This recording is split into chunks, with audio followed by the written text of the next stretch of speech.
Bismillahirrahmanirrahim. Alhamdulillah. Assalamualaikum warahmatullahi ta'ala wabarakatuh. Hai, bersama lagi dengan Cikgu Hasniza Daud, SKKG. Cikgu harap pada hari ini kita akan dapat teruskan kelas Sains tahun 4 dengan unit 6, iaitu bunyi. Kita pada hari ini ialah getaran dan bunyi. Cikgu harap kamu semua telah bersedia. Pastikan kamu berada di tempat belajar yang sesuai dan selesa. Sediakan peralatan belajar selengkapnya. Sebelum tu, jangan lupa sarapan supaya kamu kekal fokus sepanjang pembelajaran berlangsung. Okey, jom belajar. Yang akan kita bincangkan hari ini iaitu 6.1 bunyi. Standard pembelajaran 6.1.1 sehingga 6.1.3 iaitu menyatakan bunyi dihasilkan oleh getaran dengan menjalankan aktiviti, memerihalkan bunyi bergerak ke semua arah dan memberi contoh fenomena dalam kehidupan harian yang menunjukkan bunyi boleh dipantulkan. Objektif pembelajaran, cikgu harap di akhir pengajaran, murid akan dapat menyenaraikan cara untuk menghasilkan bunyi, menyatakan bunyi dihasilkan oleh getaran, mengitlak bunyi bergerak ke arah semua arah dan memberi contoh fenomena aplikasi bunyi dalam kehidupan seharian. Rujuk buku teks muka surat 112 hingga 117 supaya kamu lebih memahami tajuk yang dibincangkan. Getaran dan bunyi. Pelbagai jenis bunyi ada di persekitaran kita seperti kicauan burung, jam loceng, alat muzik, guruh apabila hari nak hujan, bunyi hon kenderaan, enjin kenderaan. Bagaimanakah bunyi terhasil? Siapa boleh nyatakan? Siapa boleh beritahu bagaimana bunyi terhasil?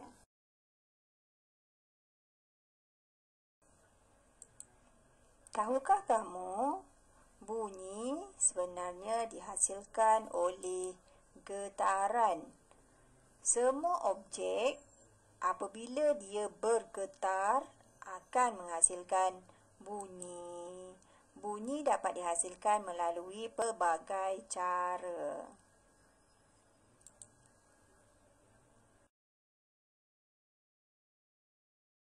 Antaranya ialah tiupan, ketukan, petikan, gesekan dan tepukan. Bolehkah kamu namakan alat-alat muzik di bawah?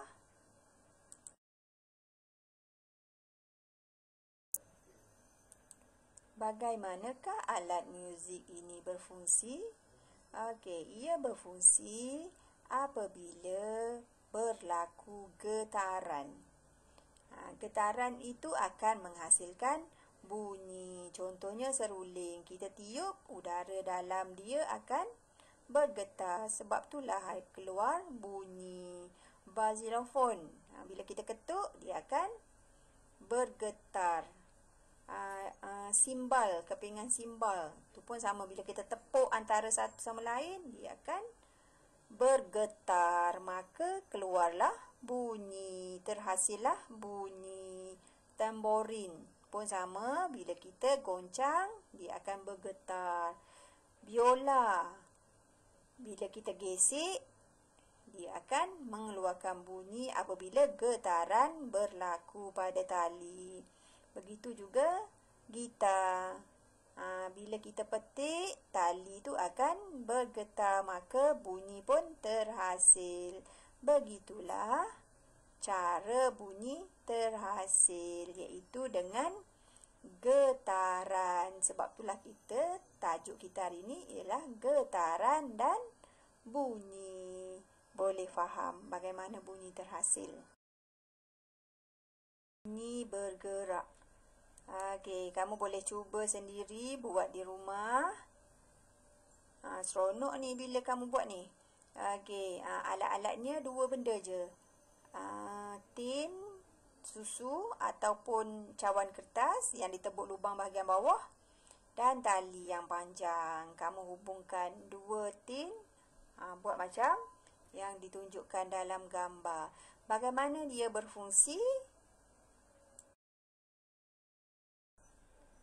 Ia berfungsi apabila kamu bercakap di dalam gelas tu. Suara yang kamu cakapkan tu akan menggetarkan tin. Apabila tin bergetar, ia akan dipindahkan pada tali. Dan seterusnya getaran sampai pada tin yang kedua dan telinga rakan kamu. Jadi satu yang bercakap duduk dekat mulut. Yang satu lagi letak dekat telinga. Baru dapat dengar. Okey, boleh cuba sendiri di rumah. Okey, sekarang kita tengok sifat bunyi. Sifat bunyi ada dua, iaitu bunyi bergerak ke semua arah dan bunyi boleh dipantulkan. Dua je. Senang ingat kan? Boleh kan? Okey, sifat bunyi yang pertama iaitu bunyi bergerak. Apa? Terkejut rakan tu. Bunyi boleh bergerak? Kawan-kawan, bagaimana bunyi bergerak? Okey, ya, bunyi bergerak ke semua arah. Cuba lihat gambar di bawah. Okey, sifat bunyi yang pertama iaitu bunyi bergerak. Untuk memahami situasi, kamu tengok buku teks muka surat 114. Okey, tengok gambar yang atas tu, penjual aiskrim. Kanak-kanak boleh mendengar bunyi loceng penjual aiskrim walaupun kedudukan mereka berbeza. Mengapa? Ini kerana bunyi bergerak ke semua arah. Ataupun pada waktu rehat, kita dapat dengar bunyi loceng.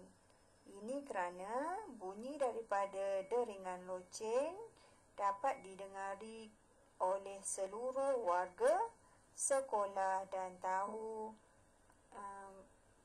masa yang telah ditetapkan. Ataupun apabila berlaku kecemasan, polis mengeluarkan bunyi siren.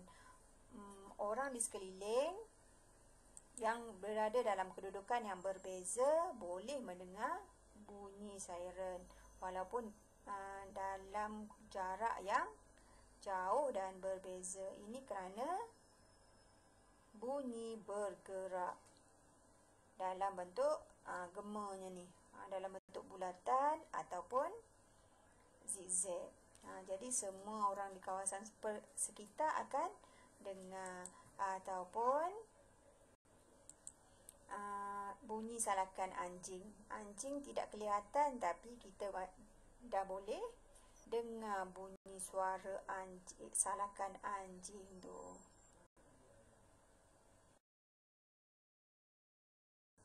Sifat bunyi yang kedua ialah bunyi boleh dipantulkan. Apabila bunyi terkena pada satu permukaan yang keras, bunyi itu akan dipantulkan semula ke telinga kita. Okey, contoh pantulan bunyi di sekeliling kita. Pertama, bila kita bercakap dalam bilik yang kosong, apa akan berlaku? Apa akan kita dengar? Kita akan dengar balik suara kita. Ataupun bila kita bercakap dalam nada suara yang kuat di dalam gua, ataupun menjerit di dalam dewan yang kosong, kita akan dengar balik suara kita dipantulkan dalam bentuk gema.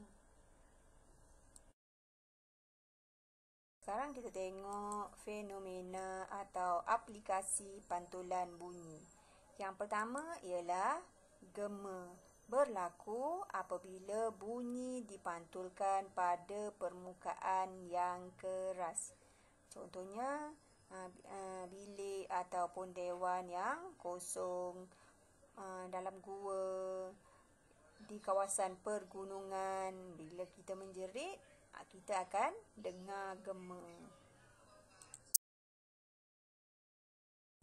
Fenomena pantulan bunyi juga dikesan ketika ujian ultrasound dijalankan. Pantulan ultrasound oleh ibu yang mengandung untuk mengetahui keadaan baby, jantina baby. Kita gunakan pantulan ultrasonik yang digunakan oleh doktor untuk mengimbas imej baby dalam kandungan ataupun organ-organ dalam badan kita yang dijangka mengalami kerosakan ataupun masalah.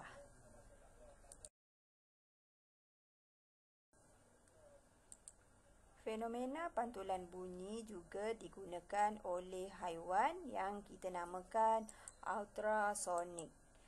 Ultrasonik ialah pantulan bunyi yang didengari oleh haiwan seperti kelawar, ikan lumba-lumba dan ikan paus untuk mengesan mangsa ataupun untuk bergerak. Fenomena atau aplikasi pantulan bunyi yang terakhir dalam kehidupan kita ialah sonar. Sonar ialah teknologi pantulan bunyi ultrasonik yang digunakan untuk mengesan objek di dalam air. Sonar biasanya digunakan oleh kapal-kapal besar di tengah lautan dalam.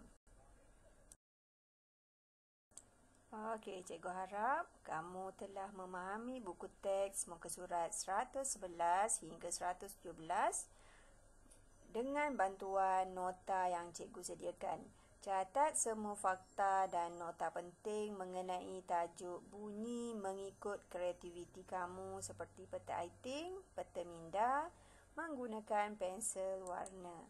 Jawab soalan latihan dari buku teks halaman 122, soalan 1 hingga soalan 4. Okey, tugasan 3, buat santai sains halaman 120, alat muzik gitar semula.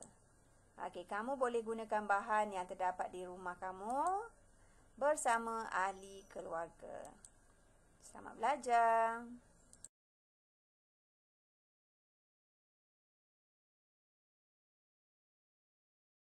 Bersama kamu. Cikgu harap kamu dapat memanfaatkan perkongsian ini dalam kehidupan seharian kamu. Sampai jumpa lagi. Sekian, terima kasih. Bye.